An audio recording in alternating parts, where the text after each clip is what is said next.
Technology Gamer here, welcoming you back for another episode of Andorra, the double challenge, in which I take charge of the club, FC Andorra, and the country of Andorra, and try to lead them both along the road to glory.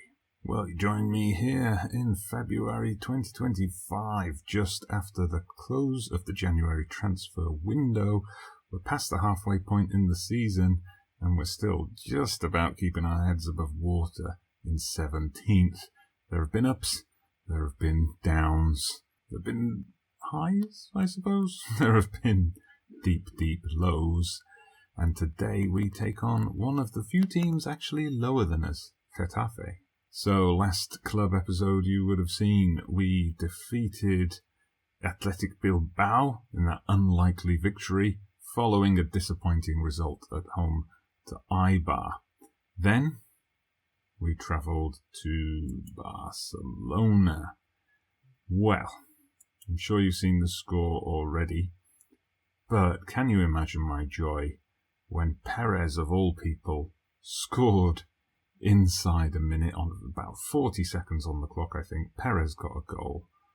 Wow, our joy lasted 9 minutes when Griezmann equalised, and then Dembele put them 2-1 up afterwards, and then that was it from there. It was painful to watch. Perfect opportunity to bounce back when we played Ferrol from 2nd Division B1 in the Cup. And this is just when you know you're in trouble. The words are difficult to find. We somehow conspired to lose 2-0. If I bring up the match stats for you, you'll see we were the better team. It's just on the day, the ball didn't bounce right for us. So then a winter break, a chance to recharge, and then business as usual when we came back and played at home to Real Madrid. 7-0 was the scoreline. We were terrible. They just were much better than us. So that was an embarrassing 15 goals conceded in 2 league matches, albeit separated by a winter break. We then had an easier run of games coming. Granada, Levante, Malaga, and today's opponents, Getafe, before we play Real Madrid again, like twice in the space of a month. Seriously. But Granada, well, they're having a good season. They're in the top half of the table. We went there, but came away with a 2-0 defeat. Levante was disappointing. I mean, we were away from home. But look at that, it was a late goal, it was 86 minutes. I thought we were going to hang on for a draw for a much needed point, but it wasn't to be. So when we played bottom of the table Malaga, I decided that we were perhaps being too cautious and we were lying to, obviously sitting back and trying to soak up the pressure wasn't working, so we went on the attack. I changed formation, as you can see here, to a 4-2-3-1. That meant dropping Baltazar back and a new face, a guy I'll show you a bit more closely in a minute, Koulibaly, up front, and it worked. We got a 4-0 win, all the goals coming from midfield and defence. But yes, January meant the transfer window, so the chance to bring some new players in, and that is exactly what we did. First, a player I actually, to be honest, forgot about, a Brazilian striker called Jerry Bretas, signed on a free. We had to wait for his 18th birthday to come around. He's got 4-star potential ability, so could be a little bit of a gem for us. Obviously needs to work on his finishing. His best position, false line 9 or deep line forward. So we've got him in the youth team for now. We'll see if we can make use of him in the future. Also arranged much earlier in the season, André Fernandes. He's a centre-back, a Portuguese centre-back, and has the potential to be pretty darn good. 5-star potential. Current ability of 3, which means he's suitable to go into the first team fairly soon. A little bit on the short side for a centre-back, but he adds a bit of depth for us. Now, the other thing I do in January, of course, like everyone does, I'm sure, is scour the expiring contracts market, looking for free transfers for the summer. I had 2 lined up. We had the option to buy now, so that we did. First of all, Edson Sieta, another Portuguese player. We've got quite a few of them now, but a left winger, mainly brought in because I think apart from Perez, we've got Fofana, but he hasn't really handled the step up that well.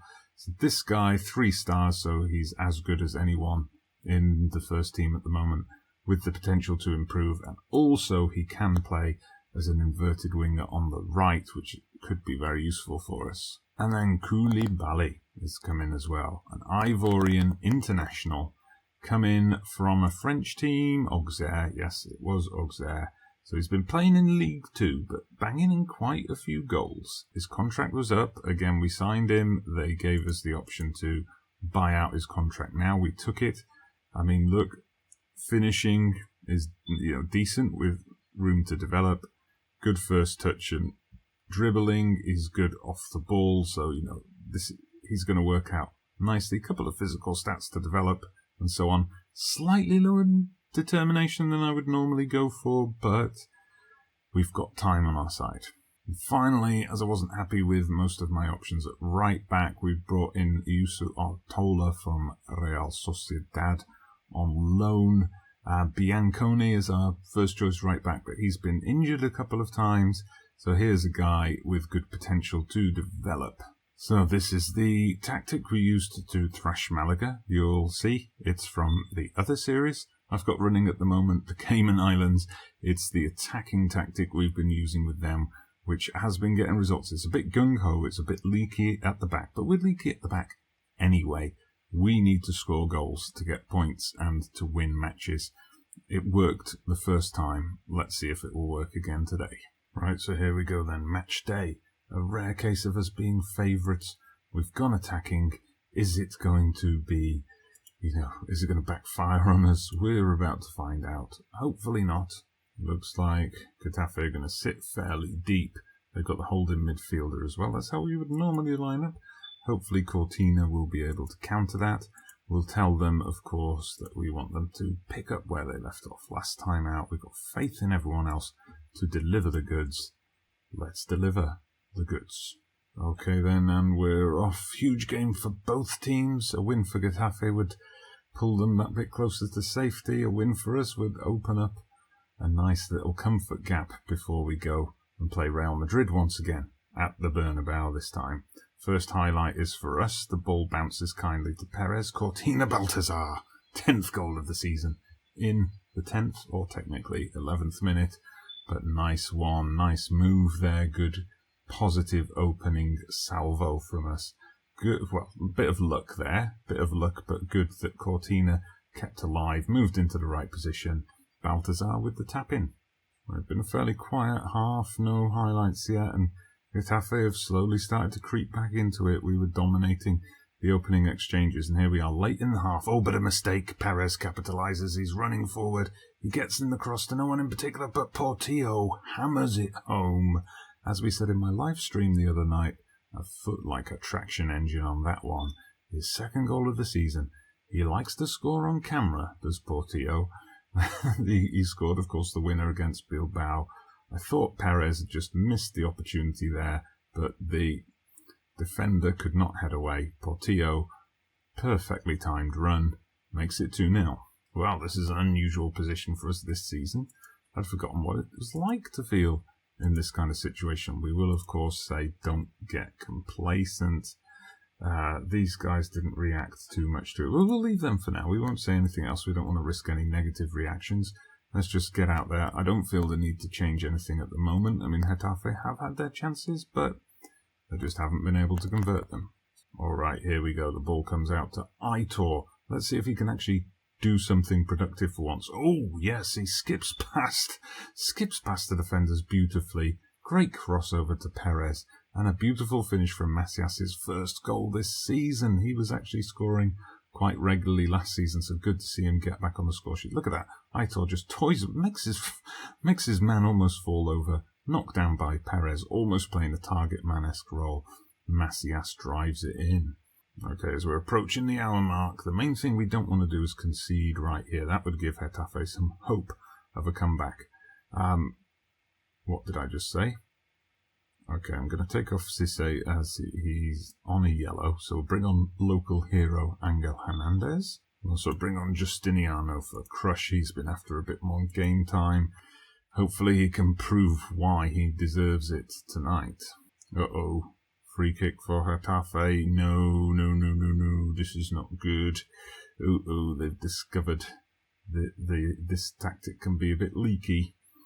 Right, we're going to have to shore things up because there's still quite a significant amount of time to go. Okay, so we dropped the defence a little bit. We've taken off pass into space, and we've gone for regroup rather than counter press.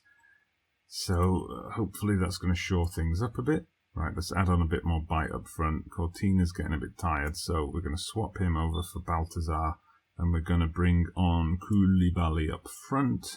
Now let's see if that injection of pace can make a difference here. Hernandez knocks one into Aitor. It comes out to Artola. We've just got to make sure we don't expose ourselves to a counter here. Aitor brilliantly skips past his man again, and this time it's Perez with the goal. Ooh, we scared ourselves a little bit by almost letting Getafe back into it, but now we've restored a 2-goal lead. Aitor, he's been better this game than I've seen him for any time since he signed for the club, really. Doing a great job of beating his men, and a direct assist and setting up the assist in the previous goal, so that's great stuff from him. Oh, and there we go. It's a 4-2 victory. Back-to-back wins in the league. Ooh, good stuff. And 4 different scorers as well. Always love to see that. So nice victory, boys. Let's see what the reaction is after the game. Well, the key thing is that that's now moved us on to 20 points. So we're level with Eibar, although Eibar still have to play. And we've now opened up a bit of a cushion. Of course, we've got to bear in mind that Vigo now have 2 games in hand on us. They are, however, in the midst of quite a long losing streak, so hopefully that's going to continue for them. All right, we've had the Monday night match. Decent news for us in that Vigo and Levante finished in a tie, so Vigo now 3 points behind us. I believe, we've only played them once and we beat them, so that means even if they win that game in hand, we will remain just ahead of them on that head-to-head record. It's going to be pretty tight between ourselves, Eibar and Vigo for that final drop spot. As I said, the next game for us is pretty much a write-off away to Real Madrid, but then we've got Leganés and Vigo, 2 key games, Leganés at home, Vigo away. We've got to be looking to get 4 points out of those matches to set ourselves up for the run-in to the season. So, what do you think of our chances? We seem to have, we found a way to beat some of the weaker teams in the division with attacking football, perhaps. I don't think that's going to fly against the likes of Real Madrid or Athletic Bilbao or Barcelona or Atletico Madrid, though.